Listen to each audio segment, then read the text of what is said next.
الحمد للہ الذی کفا وسلام علی عبادہ الذین اصطفیٰ اما بعد فاعوذ باللہ من الشیطان الرجیم بسم اللہ الرحمن الرحیم قل هل يستوی الذین یعلمون والذین لا یعلمون صدق اللہ مولانا العظیم وصدق رسولہ النبی الامین المبین المتین الکریم ونحن علی ذلک لمن الشاہدین والشاکرین والحمد للہ رب العالمین۔ حضرات، اب تک جو پروگرام چلا آ رہا ہے اس میں آپ حضرات نے بہت ساری باتیں سماعت کی، مدرسے کے تعلق سے بھی اور قاری احمد رضا صاحب کی محنت و مشقت کے تعلق سے بھی، اور یہاں پر جس نظم و ضبط کے ساتھ تعلیم ہو رہی ہے اور جس بہتر انداز سے تعلیم ہو رہی ہے وہ بھی آپ نے ان دونوں حضرات کی زبانی سماعت کی۔ حضرات، میں بھی چونکہ لاک ڈاؤن کے بعد سے اس علاقے میں رہ رہا ہوں اور میرا بھی واسطہ دینی تعلیم ہی سے ہے، اور مدرسے میں بھی رہ رہا ہوں،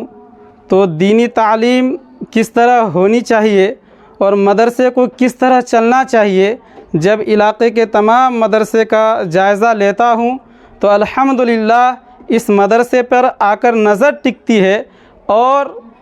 اس قاری احمد رضا صاحب کی محنت کو میں صرف ایک لفظ میں آپ حضرات کے سامنے ایک جملے میں بیان کرنا چاہتا ہوں کہ اگر علاقے میں کوئی بھی مجھ سے پوچھتا ہے کہ ہم اپنی بچی کو کہاں تعلیم کے لیے بھیجیں تو فوراً اس مدرسے کا نام، آپ کے فتکی پور کا نام اور قاری احمد رضا صاحب کا نام زبان پر آتا ہے۔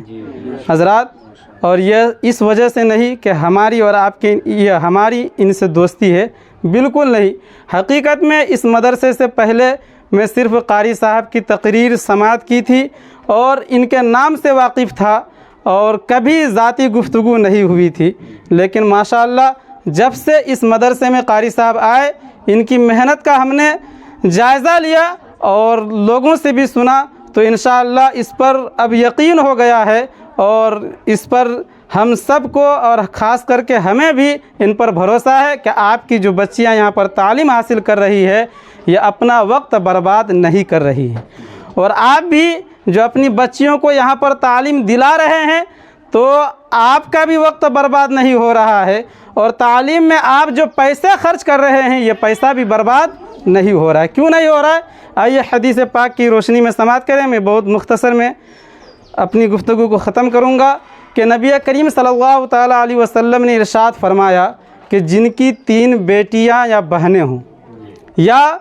2 بیٹیاں یا 2 بہنیں ہوں، اور ان کی اچھے سے تربیت کر جائے اور ان کو تعلیم سے آراستہ کر دے اور ان کی شادی دلا دے تو اللہ تعالیٰ ایسے شخص کو جنت میں داخل فرمائے گا۔ تو حضرات، آپ اپنی بچیوں کو تعلیم دلا رہے ہیں اور ان کی تربیت بھی اچھی طریقے سے یہاں پر ہو رہی ہے، اور جب ان کی عمر ہوگی اور ان کی آپ اچھے گھر میں شادی دلا دیں گے تو انشاءاللہ آپ اس حدیث کے مستحق ہوں گے، اور پھر اللہ تعالیٰ آپ کو جنت میں داخل فرمائے گا۔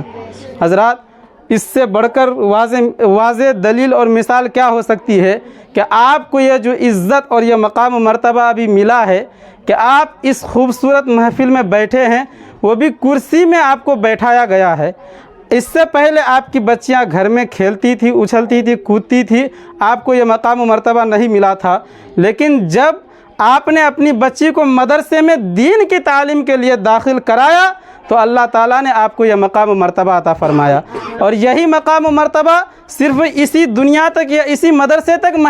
محدود نہیں ہے۔ اگر آپ کی بچی پڑھ کر کامیاب ہوتی ہے اور ایمان کے ساتھ ان کا خاتمہ ہوتا ہے تو انشاءاللہ بروز قیامت بھی اللہ تعالیٰ آپ کو تمام لوگوں کے سامنے اسی طرح مقام و مرتبہ عطا فرمائے گا، اور تمام لوگوں کے سامنے اللہ تعالیٰ آپ کی حوصلہ افزائی کرے گا اور جنت میں داخل فرمائے گا۔ حضرات، ایک اور حدیث پاک ہے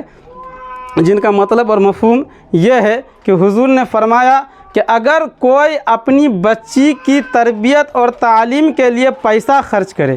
کیا پیسہ یعنی اپنی ان نعمتوں کو اس پر خرچ کرے،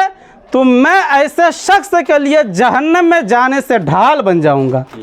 حضرات، اس کا آسان مفہوم یہ ہے کہ اگر آپ اپنی بچی پر پیسہ خرچ کر رہے ہیں اور آپ کو اللہ تعالیٰ اگر جہنم میں ڈالنے کا حکم فرما دے تو حضور صلی اللہ تعالیٰ علیہ وسلم آپ کی شفاعت اور حضور صلی اللہ تعالیٰ علیہ وسلم آپ کو جہنم سے بچا کر جنت میں داخل کروائیں گے۔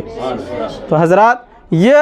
آپ پیسہ خرچ کریں، اس کا پیسہ اور دینی تعلیم میں زیادہ خرچ ہوتا نہیں ہے۔ اسکول میں اگر آپ انہی بچوں کو داخلہ کرواتے ہیں تو آپ کا 3500 3000 4000 5000 تک اسکول والے لیتے ہیں، لیکن آپ سب پر یہ مدرسے والوں کا یا کہیے کہ اللہ رب العزت کا احسان ہے کہ دینی تعلیم سیکھنے میں زیادہ خرچ نہیں ہو رہا ہے۔ جو بھی فیس لگتی ہے وہ دنیاوی تعلیم کے اعتبار سے بہت کم ہے، اور دینی تعلیم دنیاوی تعلیم سے لاکھ گنا بہتر ہے،